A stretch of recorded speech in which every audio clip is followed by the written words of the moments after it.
Hi అండి. Welcome to SSPJ corner. ఎలా ఉన్నారండి మీరందరూ? నేనైతే చాలా బాగున్నాను. మీరందరూ కూడా చాలా బాగున్నారని అనుకుంటున్నాను. ఇంకా బాగుండాలని కోరుకుంటున్నాను. సో, మీరైతే థంబ్‌నెయిల్ చూసే వచ్చుంటారు కదండీ! సో, వీడియో అయితే చాలా ఇంట్రెస్టింగ్‌గా ఉంటుంది. సో, దయచేసి ఎవరు స్కిప్ చేయకుండా చూడండి. ఇంట్రెస్ట్ అనే కన్నా ఇలాంటిది మీ లైఫ్‌లో మీరు జరగకుండా చూసుకోవచ్చని చెప్తాను నేను. అందుకోసం అనమాట. ఏంటంటే, మా అమ్మ చెప్పిన మాట నేను వినుంటే, నేను ఈరోజు ఇంత నష్టపోయేదాన్ని కాదు. సో, ఇలా ఎందుకు చెప్తున్నాను అనేది ఈ వీడియోలో క్లియర్‌గా చెప్తాను నేను. సో, మన అమ్మలు మనకి చాలా మంచి విషయాలు చెప్తూ ఉంటారండి. కాకపోతే మనమేంటంటే, లైఫ్ ఉన్నది ఒకటే లైఫ్ కదా! మళ్ళీ పుడతామా ఏంటి అన్నట్టు ఎప్పుడు ఎంజాయ్ చేయాల్సింది అప్పుడు ఎంజాయ్ చేయాలని మాత్రమే మనం అనుకుంటాం. సో, పెద్దవాళ్ళు ఎప్పుడు కూడా మన మంచికే చెప్తారు. సో, మనం అనుకున్నది పాటిస్తూనే ఎంతో కొంత సేవ్ చేయొచ్చనమాట. సో, ఈ వీడియోలో కొన్ని విషయాలైతే మాట్లాడుకుందాము దీనికోసం. ఓకేనా? సో, వీడియోని ఎక్కడ కూడా స్కిప్ చేయకుండా లాస్ట్ వరకు చూడండి. వీడియో నచ్చితే లైక్ చేయండి. అలాగే మీ ఫ్రెండ్స్ అండ్ ఫ్యామిలీలో షేర్ చేయండి. సో, ఖచ్చితంగా మీ లైక్స్ వల్ల మన వీడియో అయితే ఇంకొంచెం ఎక్కువ మందికి సజెస్ట్ అవుతుంది కాబట్టి, లైక్ చేయడం మాత్రం అస్సల మర్చిపోవద్దు. ఓకేనా? అలాగే ఇంకా మన వీడియోస్ మీకు నచ్చుతున్నట్టయితే గనక ఖచ్చితంగా సబ్స్క్రైబ్ చేసుకోండి. సో, అందువల్ల వీడియోస్ అనేది మీకు హోమ్ పేజ్ మీద డైరెక్ట్‌గా వస్తాయి కదా! సో, నేను చెప్పాలనుకునేది అదనమాట. సో, చూస్తూ ఉండండి. ఓకేనా? సో, వీడియోలోకొచ్చేస్తే మా అమ్మగారు నాకేం చెప్పారు, నేనేం మాట వినలేదు, నేనేం నష్టపోయాను. ఇవన్నీ కూడా ఇప్పుడు నేను చెప్తాను. సో, ఈ వీడియో వచ్చి కంప్లీట్‌గా సేవింగ్స్ కోసమండి. ఇంకేం చెప్తారు అమ్మగారు? అదే కదా! సేవింగ్స్ చేసుకోండి, మంచిగా ఉండండి అనే కదా చెప్తారు. సో, మా హస్బెండ్ వచ్చేసి ఒక ప్రైవేట్ ఎంప్లాయీ అనమాట. సో, మంత్లీ ఎంతో కొంత శాలరీ వస్తది కదా! ఇంత, అంత అని కాదు. ఎంత శాలరీ అయినా కూడా మనము అందులో ఒక 10% అయినా సేవింగ్ చేసుకోగలిగినప్పుడే కదా! మన ఫ్యూచర్ బావుండేది. అదనమాట మా మదర్ చెప్పిందైతే. బట్ కానీ నేనైతే ఏ రోజు సేవింగ్స్ గురించి అస్సలు ఆలోచించలేదండి. అలాగే చెప్తుందిలే అమ్మ, కొంచెం మంచిగా ఉంటే తప్పేముంది అని చెప్పేసి నేను అనుకున్నాననమాట. ఏ రోజు కూడా వినలేదు నేను. ఒక్క రూపాయి కూడా నేనేదన్నా పర్స్‌లో గానీ, డబ్బాలో గానీ సేవ్ చేద్దామనే ఆలోచన అయితే నిల్ అనమాట అసల. నిల్. నేను ఈ మధ్య సేవింగ్స్ స్టార్ట్ చేసిందల్లా 3 ఇయర్స్ నుంచేనండి. 3 ఇయర్స్ బ్యాక్ నుంచేననమాట. ఇప్పటికి ఆహ్, 3 ఇయర్స్ అయింది. 3 సార్లు స్కీమ్ కట్టాను. 3 సార్లు కొనుక్కున్నాను అంతే తప్ప అసలు నాకు ఆలోచనే లేదు. నేను కొందామనుకున్న ఈ 3 ఇయర్స్ నుంచి అయితే గోల్డ్ అయితే విపరీతంగా పెరిగిందండి. నేనైతే చాలా ఫీల్ అవుతున్నాను. ఎందుకంటే నాకిద్దరు పిల్లలున్నారు. పెళ్ళై కూడా 12, 13 ఇయర్స్ అవుతుంది. సో, నేను 13 ఇయర్స్‌లో 3 ఇయర్స్ పైన అనుకుంటే 10 ఇయర్స్ వేస్ట్ చేశాను కదా నేను. 10 ఇయర్స్ వరకు కూడా వేస్ట్. అంటే వేస్ట్ అంటే ఎంజాయ్ చేశాము.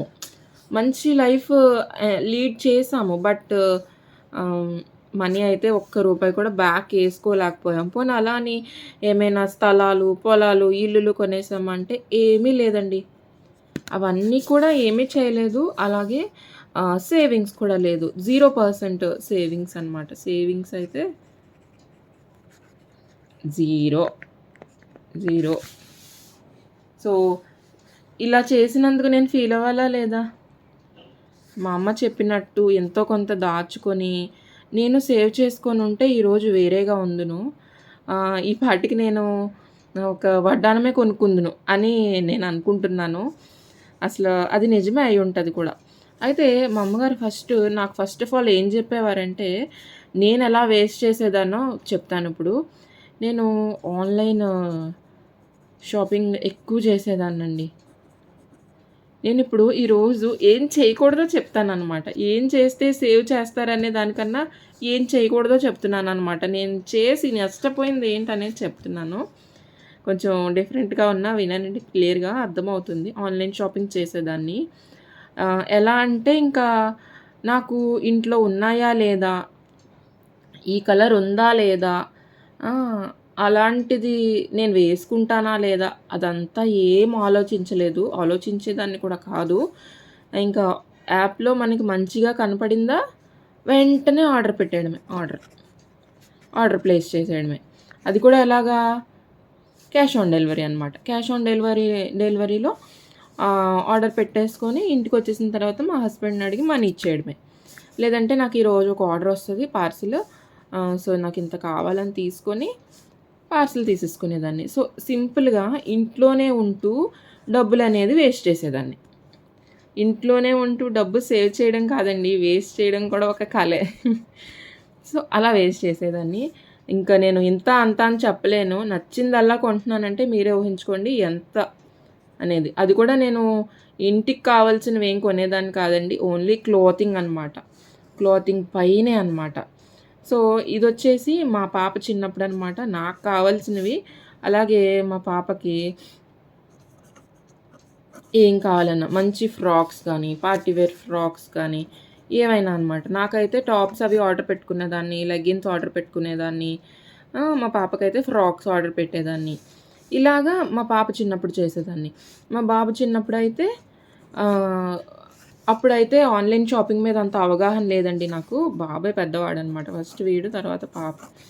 వీడు చిన్నప్పుడైతే ఏం చేసేదాన్నంటే ఆహ్ ఒక్కసారే పండక్కి గానీ, ఎప్పుడైనా బర్త్‌డే వచ్చినా, అంటే అస్తమానం వెళ్ళం కాబట్టి, వెళ్ళినప్పుడల్లా కొనేసేదనమాట. అంటే మంచి బట్టలు వెయ్యాలి కదా! పిల్లల్ని మంచిగా చూసుకోవాలి కదా! అని వాడికి కూడా క్లాతింగే అనమాట. మంచి మంచివన్నీ కూడా. అది కూడా ఎలాగా కాస్ట్‌లీ కాదండి. ఒక 500లో సెట్ వచ్చేస్తుందనుకోండి.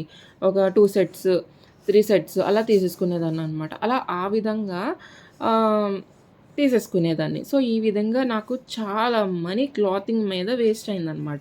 అలాగే ఇవన్నీ కూడా మనం వేసుకున్నవేమన్నా దాచుకోదగ్గవా అంటే పుట్టయిపోతాయి.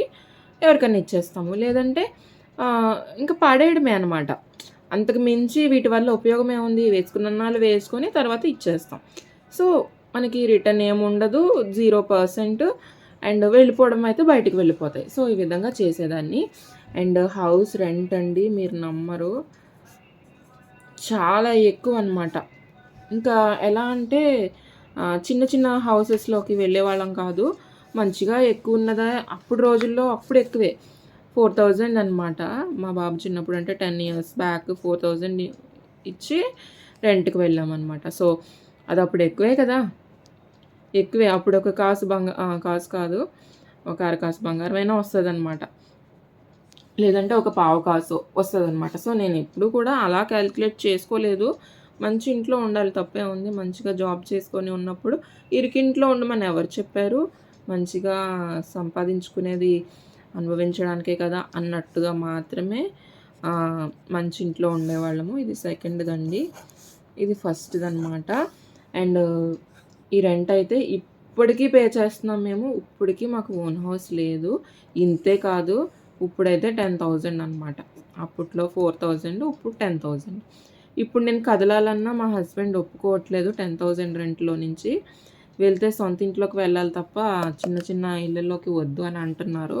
అండ్ నెక్స్ట్ వన్ వచ్చేసి ఆన్‌లైన్ ఫుడ్ అండి. Online food or street food అనమాట. ఇదొచ్చేసి మేము కుదిరినప్పుడల్లా అంటే ఇప్పుడు ఫర్ ఎగ్జాంపుల్ ఒక్కొక్క రోజు ఏం ప్రిపేర్ చేసుకోవాలనిపించదనుకోండి. అలాంటప్పుడు బయట నుంచి తెచ్చేసుకోవడం గానీ అలా చేసేవాళ్ళమనమాట. ఆన్‌లైన్ ఫెసిలిటీ ఉంది కాబట్టి ఇప్పుడు ఆర్డర్ పెట్టేసుకుంటాము. పెట్టేసుకునేవాళ్ళము ఈ మధ్య కాలంలో అయితే. అండ్ చిన్నప్పుడు బిఫోర్ ఒక 5 ఇయర్స్ బ్యాక్ అనుకోండి. ఆన్‌లైన్ ఫెసిలిటీ లేదు కాబట్టి ఏమన్నా తెచ్చేయమంటే తెచ్చేస్తారనమాట మా హస్బెండ్. అలాగా ఒక వీక్‌కి 600 అయినా చూసుకోండి. అంత ఈజీగా మనకి ఖర్చయిపోతాయి గదా! బయట ఫుడ్ అంటే కొంచెం ఎక్కువే ఉంటది కాబట్టి అలా అయిపోయేదనమాట. అండ్ నెక్స్ట్ వచ్చేసి గ్రోసరీస్ అనమాట. గ్రోసరీస్ మీద కూడా చాలా వేస్ట్ అయ్యేదండి.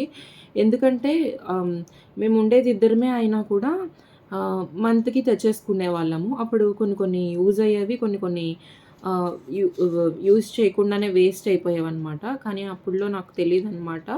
ఏ ఐటెమ్స్ ఎక్కువ తెచ్చుకోవాలి, ఏవి ఎక్కువ తెచ్చుకోకూడదు, ఏవి పాడైపోతాయి తొందరగా అనేది నాకు తెలియకపోవడం వల్ల గ్రోసరీస్ పైన కూడా వేస్ట్ అయ్యేది. అండ్ అలాగే వండుకున్నవి కూడా ప్రిపేర్ చేసుకున్నవి కూడా కొన్ని కొన్ని వేస్ట్ అయ్యేది. ఎందుకంటే మనకి క్వాంటిటీ ఎంత కావాలి అనేది చూసుకొని వండుకోవాలి కదా! బట్ నేను కొంచెం ఎక్కువ వండేసేదాన్ని. అలా అలా వేస్ట్ అయ్యేదనమాట. ఒక్కొక్కసారి మా హస్బెండ్ ఇంటికి రాకపోవచ్చు. లంచ్‌కి ఆఫీస్‌లో ఏమన్నా ఉంటే ఫుడ్ తినేయడం. అంటే ఏమైనా మీటింగ్స్ అవి ఉంటాయి కదా! అలా తినేయడం. అలాగా వేస్ట్ అయ్యేదనమాట.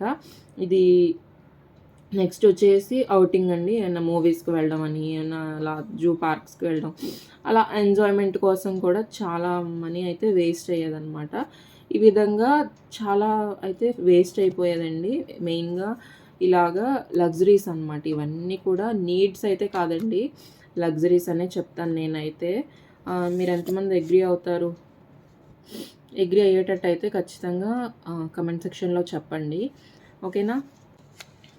అయితే ఇలా ఖర్చు పెట్టేదాన్నండి నేను. ఇవన్నీ కూడా వేస్ట్ అయినియనమాట.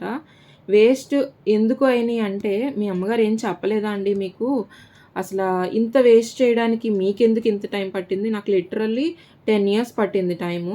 నేను రీసెంట్‌గా 3 ఇయర్స్ బ్యాకే స్టార్ట్ జేశాను. ఇంత టైం ఎందుకు పట్టిందండి? మీ అమ్మగారు ఏం చెప్పలేదా మీకంటే, మా అమ్మగారు నాకు చెప్పారండి. చెప్పకుండా ఏం లేరు. ఏం చెప్పారు? "అమ్మ నువ్వు చాలా మనీ వేస్ట్ చేస్తున్నావు. అంత వేస్ట్ చేయడం వల్ల మంచిగా ఉండదు. జాగ్రత్తగా ఖర్చు పెట్టుకోండి. ఉన్నది ఇద్దరే కదా! హ్యాపీగా ఉండండి. కాకపోతే కొంచెం సేవ్ చేసుకోండి. నువ్వు బట్టలవి ఎక్కువ కొంటున్నావు. బట్టల మీద ఎక్కువ డబ్బులు వృధా చేస్తున్నావు" అని అనేవారు. కానీ నేను వినేదాన్ని కాదండి. "ఎందుకిలా చెప్తుందమ్మా? ఇప్పుడు కాకపోతే ఇంకెప్పుడు కొనుక్కుంటాము. ఉన్నది ఒకటే లైఫ్ కదా! ఎంజాయ్ చేయాలి కదా చక్కగా. ఉన్న డబ్బులు వచ్చినవి కొనుక్కొని తినకపోతే ఇంకెందుకు వేస్ట్ కదా! మళ్ళీ మళ్ళీ ఆహ్, అదే లైఫ్ యంగ్‌గా ఉన్నప్పుడే కదా మనం ఖర్చు పెట్టుకోవాలి. ఇలాగే చెప్తుందిలే అని నేను పెడచాన పెట్టేదాన్ననమాట. ఈ చెవిలోంచి విని, ఈ చెవిలోంచి వినేసేదాన్ని. వదిలేసేదాన్ననమాట. సో, అలా జరిగింది. బట్ మన అమ్మలు మనకి చెప్పింది అప్పుడే నేను హార్ట్‌కి తీసుకొనుంటే చాలా బావుండును. ఈ పాటికి ఒక ఏదో చెప్పాను కదా! ఒక గోల్డ్ ఆర్నమెంట్ పెద్దది తీసుకునేదాన్ననమాట. అయితే ఇదంతా జరగడానికి మెయిన్ కారణం ఏంటంటే, అప్పుడు తెలియనితనం ఒకటైతే, మనకు గోల్ లేకపోవడం ఒకటి. ఒక గోల్ అంటూ లేదు కదా! ఇప్పుడు ఒక గోల్ ఉందనుకోండి, ఫర్ ఎగ్జాంపుల్ ఒక ఇల్లు కొనాలి. ఏమన్నా గోల్ ఉందనుకోండి ఇక్కడ. ఒక హౌస్ అనో, లేదంటే సమ్ గోల్డ్ అనో ఏదో ఒకటి ఉందనుకోండి. దానికోసం ప్లాన్ చేసుకొని సేవింగ్స్ స్టార్ట్ చేసేవాళ్ళం. అలా ఏం లేదు. కొత్తగా పెళ్ళయింది ఎంజాయ్ చేయాలి. లేదంటే మంచిగా అవన్నీ కొనుక్కోవాలని అనిపిస్తూ ఉంటుంది కదా! సో, అలా వేస్ట్ అయిపోతదనమాట. సో, ఈ ఏదైతే నేను కోల్పోయిన పీరియడ్ ఉందో అది గోల్డెన్ పీరియడ్ అనమాట. ఏంటంటే మ్యారేజ్ అయిన తర్వాత పిల్లలు పుట్టకముందు ఈ పీరియడ్ ఉంటది గదా! ఇది ఫర్ ఎగ్జాంపుల్ ఒక్కొక్కళ్ళకి 1 ఇయర్ ఉంటది. ఒక్కొక్కళ్ళకి 2 ఇయర్స్ ఉంటది. ఒక్కొక్కళ్ళకి 3 ఇయర్స్ ఉంటది. ఒక్కొక్కళ్ళకి 4 ఇయర్స్ ఉంటది. ఈ పీరియడ్ ఏదైతే ఉందో ఇద్దరే ఉంటారు. హస్బెండ్ అండ్ వైఫ్ ఇద్దరే ఉంటారు కాబట్టి చక్కగా ఎంత ఎంజాయ్ చేసినా ఎంతో కొంత సేవ్ చేసుకోవచ్చు. మంత్లీ 10,000 సేవ్ చేయలేరా? ఈజీయే కదా! సేవింగ్ అనేది. బానే సేవ్ అవుతుందనమాట. అక్కడ అది చాలా గోల్డెన్ పీరియడ్ అనమాట. అండ్ నెక్స్ట్ ఈ టైంలో మోర్ సేవింగ్స్ అవుతాయి. తర్వాత పిల్లలు ఎల్‌కేజీ టు 10థ్ చదివే స్టడీస్ టైమ్ ఉంటది కదా! పిల్లలు పుడతారు తర్వాత. అప్పుడు ఇద్దరు ముగ్గురవుతారు. అప్పుడు వాళ్ళకి కూడా మనము ఎంతో కొంత ఖర్చు పెట్టాలి కదా! ఖర్చు పెడతాము. అప్పుడు మనం బిఫోర్ 10,000 సేవ్ చేసుకున్నామనుకోండి. ఇప్పుడు ఫర్ ఎగ్జాంపుల్ పిల్లలు పుట్టిన తర్వాత 8 సేవ్ జేసుకోండి. ఎంతో కొంత సేవ్ అయితే చేసుకోవాలండి. ఇలాగ ఈ పెళ్ళైనప్పటి నుంచి పిల్లలు ఒక 10థ్ క్లాస్‌కొచ్చే వరకు ఈ 2 సెమిస్టర్స్ ఇది ఫస్ట్ సెమ్ అనుకుంటే ఇది సెకండ్ సెమ్ అవుతుంది. అదే ట్రైమెస్టర్స్ అనుకుంటా. ఇలాగా ఎంతో కొంత సేవ్ చేసుకోవచ్చనమాట. ఈ మధ్యలో మనము ఎక్కువ చేసుకోవచ్చు. ఎక్కువ సేవింగ్ చేసుకోవచ్చు. వన్స్ పిల్లలు 10థ్ కంప్లీట్ అయిపోయి కాలేజ్‌కొచ్చారంటే అసలు మనం సేవింగ్సే చేయలేమనమాట. సేవింగ్స్ అన్న మాటే ఇంట్లో కష్టమైపోతదనమాట. మనం చేయాలని మానేస్తాం, కావాలని నేను చెప్పట్లేదు. కష్టమైపోతది. ఎందుకంటే కాలేజ్ ఫీజులు తక్కువ లేవు. ఇప్పుడు స్కూల్ ఫీజులే తక్కువ లేవు. బట్ కాలేజ్ ఫీజులు దీనికన్నా ఎక్కువుంటాయి కాబట్టి ముందే హైర్ స్టడీస్ కోసం ఈ టైంలోనే హైర్ స్టడీస్ కోసం, పిల్లల పెళ్ళిళ్ళ కోసం, గోల్డ్ కోసం కూడా ఈ పీరియడే మనకి సేవింగ్స్ పీరియడ్ అనమాట. దీన్నే గోల్డెన్ పీరియడ్ అంటారు. బట్ నేను ఈ పీరియడ్‌ని లాస్ అయ్యాను. కంప్లీట్‌గా లాస్ అయ్యాను. కాబట్టి మీరిలా చేయొద్దు అని చెప్తున్నాననమాట. ఈ వీడియో చూసే ప్రతి ఒక్కరికి ఎంతో కొంత ఇన్ఫర్మేషన్ ఉంటుంది కాబట్టి కొంచెం తెలుసుకొని సేవింగ్స్ చేసుకుంటారనేసి చెప్తున్నాను. అయితే నేను ఇక్కడ ఒక చిన్న ఎగ్జాంపుల్ చెప్తానండి. మా బాబు చిన్నప్పుడు అంటే 10 ఇయర్స్ బ్యాక్ ఒక కాసు బంగారం 20,000 అనమాట. నాకు బాగా గుర్తండి. ఎందుకంటే మా నాన్నగారు 20,000 పెట్టి కాసు బంగారం మా బాబు ఫస్ట్ బర్త్‌డేకో పుట్టిన తర్వాత చేయించిచ్చారనమాట 20,000. అది ఇప్పుడు 10 ఇయర్స్ బ్యాక్. 10 ఇయర్స్ బ్యాక్ 20,000 అంటే ఇప్పుడు 10 ఇయర్స్ అయింది. ఒక్కొక్క సంవత్సరానికి 20,000 చొప్పున ఒక కాసు కొనుక్కొని ఉంటే నేను 10 కాసులొచ్చేది. 10 కాసులంటే 100 గ్రామ్స్ అండి. 100 గ్రామ్స్ అంటే ఒక వడ్డానమే వస్తదనమాట. కొనుక్కొని ఉండేదాన్ని. అంటే గోల్డ్ సేవింగ్ రూపంగా ఆలోచించుకొనుంటే. అవునా కాదా? మీరే చెప్పండి. సో, అదనమాట నేను చెప్పాలనుకునేది. వీడియో మీకు క్లియర్‌గా అర్థమైందనుకుంటున్నాను. సో, థాంక్స్ ఫర్ వాచింగ్ అండి. See you in the next video. Bye bye.